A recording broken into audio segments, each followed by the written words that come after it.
সাধারণত আমাদের দিন শুরু হয় সকালে সূর্যের আলো দেখে ও পাখির ডাক শুনে ঘুম থেকে ওঠা, তারপর চা ব্রেকফাস্ট খেয়ে যে যার অফিস চলে যাওয়া এবং সন্ধেবেলায় আবার বাড়ি ফিরে আসা। চিরপরিচিত এই দৈনন্দিন রুটিন থেকে মুক্তি পেতে আমরা 3 পরিবার মিলে ঠিক করেছিলাম কাছাকাছি কোথা থেকে একটু ঘুরে আসব। প্রপার কলকাতায় থেকে কাছাকাছি কোনো জায়গা নামটা শুনলেই প্রথমেই মাথায় চলে আসে সৈকত সুন্দরী দীঘার কথা। চটজলদি আমাদের প্ল্যানিং হয়ে গেল যে কিভাবে আমরা সেখানে যাব এবং কতদিন থাকব।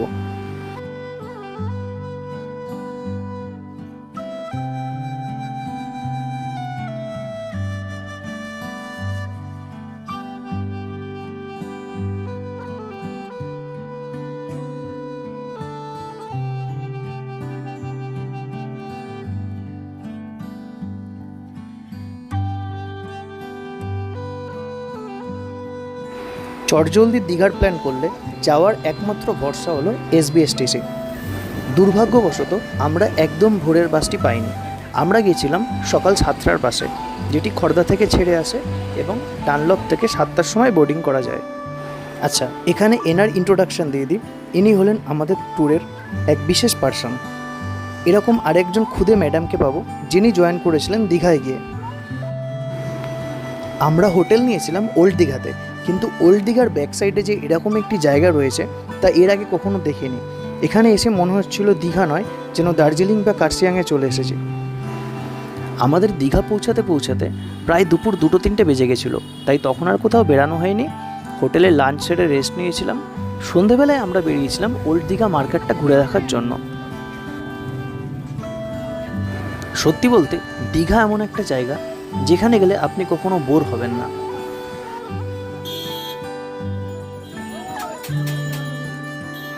এখানকার বিচ সাইডে এই মাছ ভাজাগুলো কিন্তু খুব ফেমাস, তবে অবশ্যই সেই সমস্ত দোকান থেকে খাবেন যেখানে ভিড় রয়েছে বা কন্টিনিউ সেল হচ্ছে।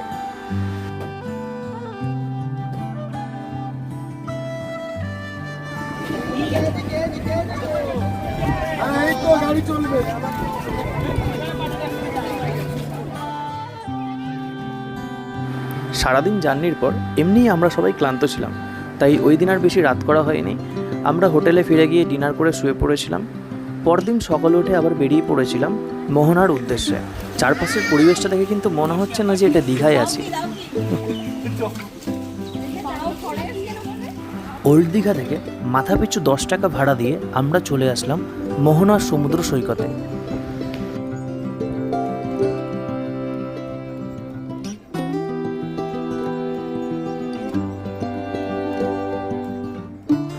এখানে এই দুজন লিটল চ্যাম্পকে ঘোড়ায় ওঠানো হয়েছিল।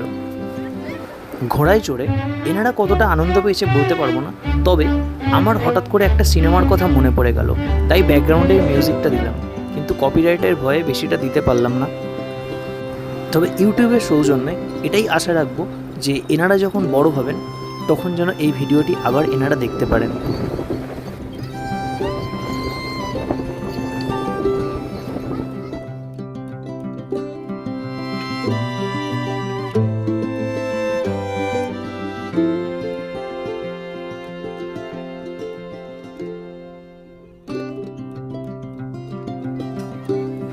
নির্দিষ্ট সময় পর এই দাদা এনাদেরকে যত্ন সহকারে নামিয়ে দিলেন এবং তিনি আবার এগিয়ে চললেন নতুন পর্যটকদের উদ্দেশ্যে, কারণ এটাই এনাদের জীবিকা। আর আমরাও এগিয়ে চললাম আমাদের পরবর্তী গন্তব্যের উদ্দেশ্যে।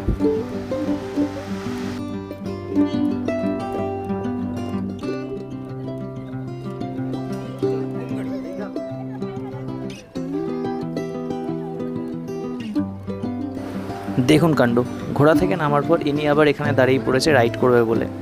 যদিও এনাদের এটাই তো মজা, আমাদের সময় তো সব ছিল না।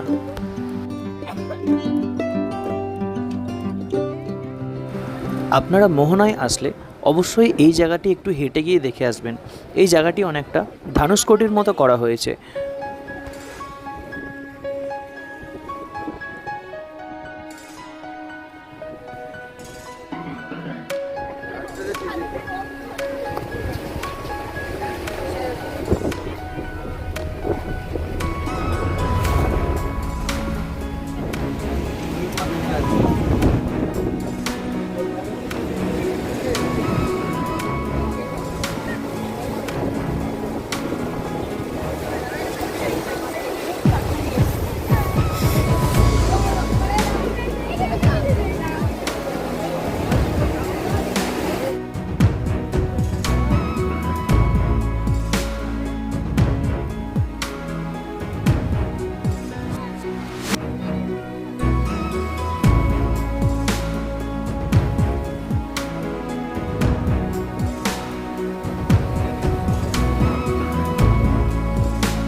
প্রায় অনেকক্ষণ ধরে সমুদ্র দর্শন করার পর আমরা এবার এগিয়ে চললাম মোহনায় যে মাছের বাজার বসে সেখানে। এরপর আমরা হোটেলে ফিরে এসে ব্রেকফাস্ট করে আবার বেরিয়ে পড়লাম সমুদ্র স্নানের উদ্দেশ্যে। এবার আমরা যাব উদয়পুর সি বিচে।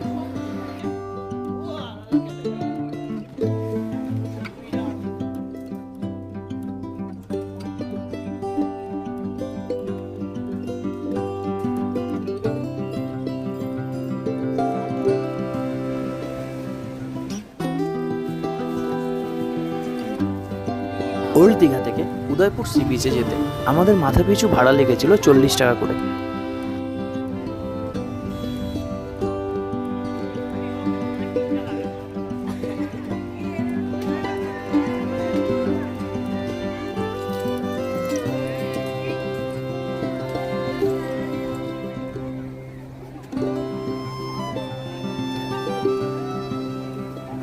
আজকের দিনটা যেহেতু রবিবার ছিল তাই এখানে প্রচুর ভিড় ছিল। এই দিন সৌভাগ্যক্রমে আবহাওয়া আমাদের সাথ দিয়েছিল। প্রথমত রোদ ছিল না, ঝিরি ঝিরি বৃষ্টি পড়ছিল এবং জোয়ার হওয়ার কারণে সমুদ্রও কিছুটা উত্তাল ছিল।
কিছুক্ষণ স্নান করার পর এনারা চলে আসলেন বিচে এবং শুরু করলেন এনাদের শিল্পকর্ম।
এই 2 দিন আমাদের খুব সুন্দরভাবেই কেটেছিল এবং ফেরার সময় তখনই আমরা পরিকল্পনা করে নিয়েছিলাম যে আমাদের নেক্সট ট্যুর কোথায় হবে।